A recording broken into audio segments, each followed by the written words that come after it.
Hello students, আজকের এই video সেশনে কোনো সাবজেক্টের টপিক নিয়ে আলোচনা হবে না। আলোচনা হবে সেই সমস্ত স্টুডেন্টদের সারা বছরের জার্নি নিয়ে যারা এই 14 তারিখে অর্থাৎ 14ই মে তারা তাদের ফল পেল, অর্থাৎ 12 ক্লাসের স্টুডেন্টদের নিয়ে।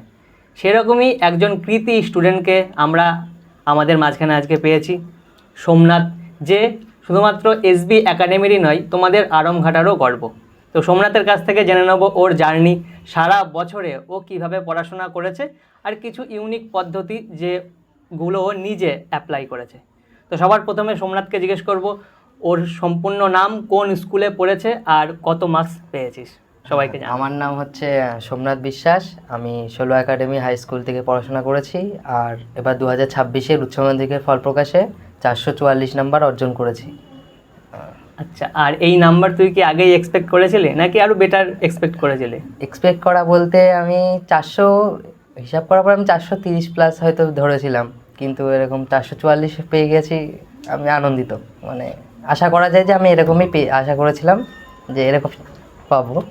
আচ্ছা, আর কোন কোন সাবজেক্টে ভালো নাম্বার পেয়েছিস বা হাইয়েস্ট মার্কস পেয়েছিস কোন সাবজেক্টে? হাইয়েস্ট মার্ক পেয়েছি আমি হচ্ছে ভূগোলে, জিওগ্রাফি 93 পেয়েছি আউট অফ 100। আচ্ছা, কোথায় পড়েছিস এই সাবজেক্ট? এটা আমি এসবি ইনস্টিটিউট থেকে পড়েছিলাম। আচ্ছা, আর আদার্স কোন সাবজেক্টে কত কত নাম্বার পেয়েছিস? আদার্স আমি সবথেকে বেশি পেয়েছি জিওগ্রাফিতে। ইংলিশে পেয়েছি 91, আর ইএনভিএস পেয়েছি 90, আর বাংলায় পেয়েছি হচ্ছে 81, আর হিস্ট্রিতে পেয়েছি হচ্ছে 83, আর হচ্ছে এই।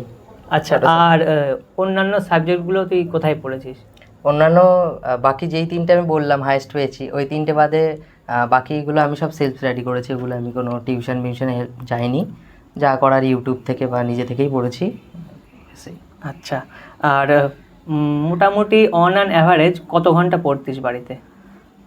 পড়া বলতে টিউশনের পড়াগুলো ধরে টিউশনের পড়াগুলো 2 থেকে 3 ঘন্টা পড়তাম, আর সেলফ স্টাডি বলতে 1 ঘন্টা করে সেলফ স্টাডি করতাম। এই আচ্ছা, বেশি। আর মোটামুটি রিভিশনে কতটা সময় দিতিস আর নিউ টপিকগুলোর জন্য কতটা সময় দিতিস? রিভিশনে আমি যেটা বলবো, আগে বলে নিই নিউ টপিকটার কথা। নিউ টপিক টিউশনে কোনো পড়া দিলে সেই পড়াগুলোকে পড়ে নেওয়ার পরে নিউ টপিকটা পড়তাম, তারপর রাতে শোয়ার আগে গিয়ে রিভিশন করে নিতাম। সারাদিনে যা যা পড়েছি সেগুলো একবার করে চোখ বুলে নিতাম। আচ্ছা আচ্ছা, আর এই যে নতুন সিস্টেম চালু হয়েছে অর্থাৎ সেমিস্টারের যে সিস্টেম, এই সিস্টেম তুলনামূলক মাধ্যমিকের থেকে সহজ না কঠিন? এবার মতামত অনেকের অনেক রকম হতে পারে, তবে আমার নিজের মতে আমার এই সিস্টেমটা পছন্দ হয়নি। কারণ সত্যি বলতে একবার ওই এমসিকিউ এর তৈরি করে নেওয়া নিজেকে ওই 5-6 মাস ধরে, তারপরে যেই হঠাৎ করে বড় প্রশ্নে আসতে হয় তখন খুবই অসুবিধা হয়। এমনি অনেকের বেনিফিট থাকতে পারে না, এক বছরে 2টো পরীক্ষা ভেঙে যাচ্ছে, সুবিধা হবে অনেকের জন্য। কিন্তু তুই যেটা বলতে চাইছিস ট্রানজিশন করতে একটু অসুবিধা। হ্যাঁ, ওটা একটু আমার ক্ষেত্রে আমার অসুবিধা হয়েছে শর্ট কোশ্চেন থেকে হঠাৎ করে বড় প্রশ্নে আসতে। মানে কোশ্চেন যখন টেক্সট পড়বো তখন কোশ্চেন আমি নিজে বানিয়ে নিতে অসুবিধা হয়েছে, পরে মেকআপ হয়ে গেছে, তেমন কোনো ব্যাপার না। আচ্ছা, এবার বল তাহলে কোন ক্ষেত্রে তোকে বেশি সময় দিতে হয়েছে? বেশি সময় দিতে হয়েছে আমার জিওগ্রাফির ক্ষেত্রে, যেহেতু ওতে প্র্যাকটিক্যাল ছিল। আর আর এইরকম বাকি সব ঠিক আছে। আর হিস্ট্রিতে দিতে হয়েছে, বাকি সব এমনি নর্মাল ঠিকই ছিল, মোটামুটি হয়ে গেছে। আর থার্ড সেমিস্টার আর ফোর্থ সেমিস্টারের মধ্যে কোন সেমিস্টারে নাম্বার তোলা বেশি ইজি বলে তোর মনে হয়েছে? আমার ফোর্থ সেমিস্টারে বেশি মনে হয়েছে সহজ। কারণ থার্ড সেমিস্টারে বলতে গেলে একটা ভুল হলে ভুল, ওতে আর কিছু না। কিন্তু ফোর্থ সেমিস্টারে আমি চাইলে নিজের থেকে কিছু ইনফরমেশন দিয়ে আমি ওটাকে ম্যানেজ করে দিয়ে দিতে পারবো, কিন্তু থার্ড সেমিস্টারে হবে না ওটা। আচ্ছা, কোন সাবজেক্ট স্ট্রং ছিল এই সাবজেক্টগুলো? জিওগ্রাফি স্ট্রং ছিল। জিওগ্রাফি। আর কোন সাবজেক্ট থেকে ভয় লাগতো কিংবা তুলনামূলক ডিফিকাল্ট লাগতো তোর কাছে? হিস্ট্রিতে একটু কাঁচাই ছিলাম। তো হিস্ট্রির এই ভয় কিভাবে ওভারকাম করলি? হিস্ট্রির ভয় ওভারকাম বলতে আমি এমনিতে সেলফ স্টাডি করি। থার্ড সেমিস্টারে অনেকটা নাম্বার কম হয়েছিল, তো তারপরে আমি একটা চ্যাপ্টার পড়তাম। ওই চ্যাপ্টারটাকে আগে সবার প্রথম ভেঙে নিতাম ছোট ছোট স্লটে। ভাঙার পরে বুঝতাম যে কি বলতে চাইছে, তারপরে ওইটা নিয়ে টপিক ভেঙে পড়ে কোশ্চেন নিজে বানিয়ে করতাম। এতে অনেকটা হেল্প হয়েছে আমার। একদম একদম। আচ্ছা, এবার বল দিনের যে টোটাল সময় যেটা আর কি পড়াশোনার জন্য অ্যালট করবি, সেই ক্ষেত্রে মানে কোন সময়টাকে তুই বেশি প্রেফার করতিস, একদম সকালে উঠে বা ভোরবেলা উঠে পড়ে নেওয়াটা, নাকি রাতের দিকে আর কি সময় ঠিক করতিস পড়ার জন্য? আমার মতে সকালবেলা এটাই বেশি সুবিধা হয়, কারণ সকালবেলা বলতে আমি যেহেতু ভোরবেলায় উঠি, ভোরবেলায় উঠতে পারি আমি, তো আমি ভোরবেলা থেকে টানা 3 ঘন্টা মতো পড়ে নিতে পারি, কারণ রাত্রিবেলা সেটা হয় না, কারণ অনেক কাজের ডাক পড়ে যায়, একবারে হয় না সেই কাজটা। আর ভোরবেলায় যেহেতু পরিবেশটা শান্ত হ্যাঁ, থাকে। পরিবেশ শান্ত থাকে, কোনো নয়েজ টয়েজ থাকে না, কোনো চাপ নেই। আচ্ছা, আর যে মক টেস্টগুলো বা প্রিভিয়াস ইয়ার কোশ্চেনগুলো, সেইগুলো কখন থেকে শুরু করেছিস? একদম পরীক্ষার আগে নাকি একদম প্রথম থেকে? প্রিভিয়াস ইয়ার কোশ্চেন তো এবার হয়নি, যেহেতু নতুন সিলেবাস ছিল। সেটাও সঠিক, মানে যে মক টেস্ট যে কি সিলেবাস আমি কমপ্লিট করে ফেলেছিলাম পরীক্ষার 20 দিন 25 দিন আগে, পুরো সিলেবাস একদম রিভিশন দিয়ে কমপ্লিট, তারপর থেকে আমি শুধু জাস্ট মক টেস্ট দেওয়া শুরু করেছি। আচ্ছা, ওটা আচ্ছা। আর একটা বড় প্রবলেম যেটা স্টুডেন্টরা ফেস করে বা সবাই ফেস করে, সেটা হচ্ছে যে মোবাইলের ডিস্ট্রাকশন। এটা তুই কিভাবে নিয়ন্ত্রণ করলি? মোবাইলের ডিস্ট্রাকশন বলতে ওটা আমার নিজেরও ছিল, আর সত্যি কথা বলতে মোবাইল ডিস্ট্রাকশনটা এখন এমন জিনিস হয়েছে সবারই, যার নিজের পার্সোনাল ফোন আছে সবারই এরকম হয়, আমারও ছিল। তাও আমি সেটিং থেকে গিয়ে কিছু মানে অ্যাপ টাইম লাগিয়ে করেছি, তাও হয়নি, তাও নিজেকে অনেকটা শান্ত রাখার চেষ্টা করেছি, মোবাইল ছাড়া সময় কাটিয়েছি, অনেকটা হেল্প করেছে। আচ্ছা, আর একটা বিষয় সেটা হচ্ছে যে এসবি একাডেমিতে যে অধ্যায়ভিত্তিক ক্লাস টেস্ট নেওয়া হতো, ওই ক্লাস টেস্টগুলো কতটা হেল্পফুল ছিল? না, ওটা সত্যি কথা বলতে অনেকটাই হেল্পফুল ছিল আমার, অনেকটা। কারণ একটা চ্যাপ্টার কমপ্লিট করার পরে যখন তোমার ওটা টেস্ট নেওয়া হয়, তুমি ওই টেস্টে যখন রেজাল্ট দেওয়া হয়, তুমি জানতে পারো যে আমার ওই চ্যাপ্টারটা ঠিক পড়া হয়েছে কিনা। এটা মানে অনেকটাই হেল্প করেছে যে আমি চ্যাপ্টারটা ঠিক পড়লাম কিনা, আদৌ কি কোনো কিছু বাদ চলে গেল, এই জিনিসটা মক টেস্টের খুবই ভালো।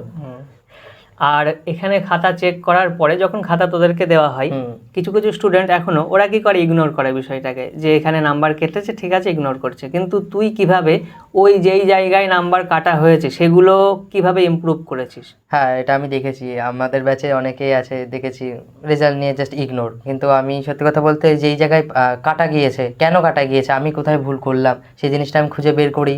কোনো অসুবিধা হলে দিদি তো থাকে এখানে, সব সমাধান করেই দেয়। আচ্ছা, আচ্ছা, প্রিপারেশান করার সময় আর কি পুরো 1 বছরের মধ্যে কোনো সময় হতাশ হয়েছিস? আর হতাশ হলে মানে কীভাবে ওভারকাম করেছিস?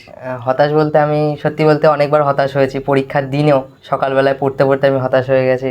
আর এই হতাশ হওয়ার টাইমে আমি গান শুনি, আমার গান শুনতে খুব ভালো লাগে, আমি গান শুনে সে মানে স্ট্রেসটাকে দূর করে দিই, তারপরে আবার পড়া শুরু করি, এইভাবে হয়ে যায়। দারুণ। আচ্ছা, কে বা কোন বিষয় বা কোনো একজন ব্যক্তি যে তোকে সারা বছর আর কি মোটিভেট করেছে? মোটিভেট করেছে আমার মা। আমার মা সবসময় আমার পাশে থেকেছে। আমার যখন আমি কিছু বুঝতে পারিনি তার কাছে গিয়ে বলেছি, সে শিক্ষিত আছে, সে অনেক কিছু বুঝিয়ে বলেছে। পড়ার দিদি, দাদা, যখনই কোনো অসুবিধা হয়েছে রাত্রিবেলায় মেসেজ করলেও সে অ্যান্সার পেয়ে গেছে আমি, তাই এরা সবাই আমার পাশে থেকেছে, তাই। আচ্ছা, আর পড়তে পড়তে যখন ক্লান্ত হয়ে যেতিস তখন মাঝখানে অনেকে ব্রেক নাই, সেই ব্রেকের সময় তুই ইউজুয়ালি কি করতিস? পড়তে পড়তে যখন ধরো আমি 1 ঘন্টা 45 মিনিট পড়তাম, তারপরে 15 মিনিটের একটা ব্রেক নিতাম। সেই ব্রেক আমি জল খেতাম, বাইরেতে একটু পায়চারি করতাম, ফোন দেখতাম না, কারণ ওই টাইম ফোন দেখা উচিত না একদম। এখন স্টুডেন্টরা যে ভুলটা করে, ওরা যখনই ব্রেক নেয় পড়াশোনা থেকে হোক কিংবা অন্য কোনো যে কোনো কাজ থেকে, ওরা আগে সবার আগে হাতে ফোন নেবে, যেটা একদমই ভুল। আচ্ছা, নেক্সট হচ্ছে ফিউচারে তুই কি হতে চাস, তোর স্বপ্ন? ফিউচারে আমি হতে চাই হচ্ছে অ্যাসিস্ট্যান্ট লোকো পাইলট রেলওয়ের, ওটাই আমার যাওয়ার খুব ইচ্ছা আছে ছোটোবেলা থেকেই। বাহ, দারুণ। আচ্ছা, এবার বিষয় হচ্ছে যে এসবি একাডেমি তোর সাকসেসে মানে কতটা হেল্প করেছে? এসবি একাডেমিতে আমি 11 থেকে তো পড়ছি, তো তার আগে আমি সত্যি কথা বলতে যেই সাবজেক্টগুলো আমি হাইয়েস্ট পেয়েছি সেই সাবজেক্টগুলো আমার খুবই উইক ছিল, ইএনভিএস বাদে, যেহেতু ওটা 11 থেকে আসলো। আমি এখানে আসার পরে যেহেতু প্রত্যেকটা অধ্যায়ের পরেই পরীক্ষা হয়, সেটাই আমার অনেকটা সুবিধা হয়েছে। আমি কোনো দিন বুঝতে না পারলে বুঝতে পেরেছি, স্মার্ট টিভি দিয়ে দিদি বুঝিয়ে দিয়েছে, মানে আমি খুবই হেল্পফুল হয়েছে এটার জন্য। এই জিনিসগুলো আমি সত্যি খুব আনন্দিত এর জন্য। আচ্ছা, আর একটা কোশ্চেন হচ্ছে, এমন দুটো ইউনিক বিষয় বল এসবি একাডেমির সম্পর্কে, মানে যেটা তুলনামূলক মানে তোর কাছে মানে পড়াশোনার ক্ষেত্রেও হেল্পফুল হয়েছে, আর ইউজুয়ালি অন্য জায়গায় যেগুলো আর কি দেখা যায় না বা পাওয়া যায় না। প্রথম কথা আমি বলবো, জিওগ্রাফির মতো বিষয়ের ক্ষেত্রে যেগুলো প্র্যাকটিক্যাল, ওইগুলো অন্য সব জায়গায় হলে খাতায় করে দেবে, এইখানে স্মার্ট টিভি রয়েছে, স্মার্ট টিভিতে মানে একদম সামনে প্র্যাকটিক্যাল করে দেখিয়ে দেবে, কোনো অসুবিধার সময় নেই।